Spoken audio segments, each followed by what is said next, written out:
बेईमानी है। जब शीर्ष सत्ता के शीर्ष पर बैठा हुआ व्यक्ति ही अपराधी प्रवृत्ति का है तो बिहार में अपराध कैसे रुकेगा? अब चाहे जितनी तरह की बात कर लें, बिहार में अपराध रुकने वाला नहीं है। वो अपने क्षेत्र की चिंता करें कि जब बांकीपुर के लोगों को मिल जाएगा तो उनके क्षेत्र के लोग उनसे पूछेंगे कि आपने क्या किया। अपने दबादों से आपने जो प्रॉमिस किया था आप उससे मुकर रहे हैं और अब तक आप पहले अपना सवाल तो ठीक करिए। लगातार बिहार में आपराधिक घटनाएं हो रही है, आज भी 2 लोगों को गोली मारकर बिंदाड़े हत्या। कैसे देखते हैं इसे प्रशांत जी? पहले भी हम लोगों ने कहा है कि बिहार में जब तक सम्राट चौधरी जैसे लोग मुख्यमंत्री रहेंगे तब तक अपराध और अपराध समाज की चर्चा और बात करना बेईमानी है। जब शीर्ष सत्ता के शीर्ष पर बैठा हुआ व्यक्ति ही अपराधी प्रवृत्ति का है तो बिहार में अपराध कैसे रुकेगा? अब चाहे जितनी तरह की बात कर लें, बिहार में अपराध रुकने वाला नहीं है। लेकिन ये लोगों को तय करना है। बाकी पूरी जनता ने दिखाया है, बिहार के लोगों को भी सोचने समझने की बात है कि आप जब गलत लोगों का चुनाव करेंगे, गलत लोगों को कुर्सी पर बैठाएंगे तो गलत ही होगा।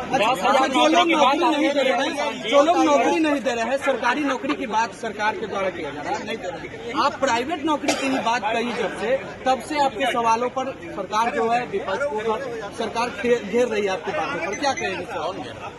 बीजेपी के 10,000 आदमी को नौकरी नहीं मिलना चाहिए बोल रहे हैं कि कैसे देंगे? अरे कैसे जब दे देंगे तो आप देखिएगा, नहीं देंगे तो आप तब सवाल पूछिएगा कि आप कहे थे आपने नहीं दिया। 10,000 लोगों को बांकीपुर क्षेत्र से 10,000 परिवार के हर परिवार से एक आदमी को कम से कम उसकी योग्यता के हिसाब से प्राइवेट नौकरी मिलनी है। आपको और विपक्ष को चिंता करने की जरूरत नहीं है।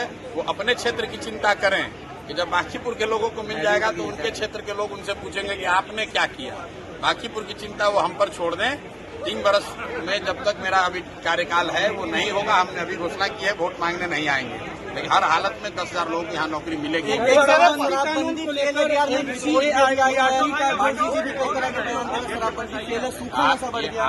ये आप लोगों का विषय है। प्रशांत किशोर और नंदराज पिछले 3 साल से हम लोग पहले व्यक्ति हैं जो कह रहे हैं कि फर्जी शराबबंदी कानून बिहार में ये हटना चाहिए। ये सिर्फ वोट के लिए और शराब माफिया और भ्रष्ट तंत्र जो है पैसे के लिए इसको रखे हुए हैं। इससे कोई ना राज्य का फायदा है ना राज्य के लोगों का फायदा है। ये पूरी तरीके से शराब माफिया और भ्रष्ट अफसरों का एक तंत्र बनाया हुआ है जिससे बिहार के लोगों का नुकसान हो रहा है, फायदा किसी का। आपने पलायन रोकने की बात की थी, यही तो कह रहा है विपक्ष। आपको ज्यादा समझ में आ रहा है। पलायन रोकने की बात कही थी जब बिहार में जनसुराज की व्यवस्था बन जाएगी और जब बिहार में ना फैक्ट्री है ना ऑफिस है तो नौकरी क्या आपके घर पर पोछा लगाने का मिलेगा? तो स्वाभाविक है कि जहाँ पर फैक्ट्रियां हैं, जहाँ पर कार्यालय है, ऑफिस वहीं पे मिलेगा। या तो वक्तव्य आप पूरा सुनिए और नहीं अगर सुनते हैं तो पीटीआई का झंडा लेकर मत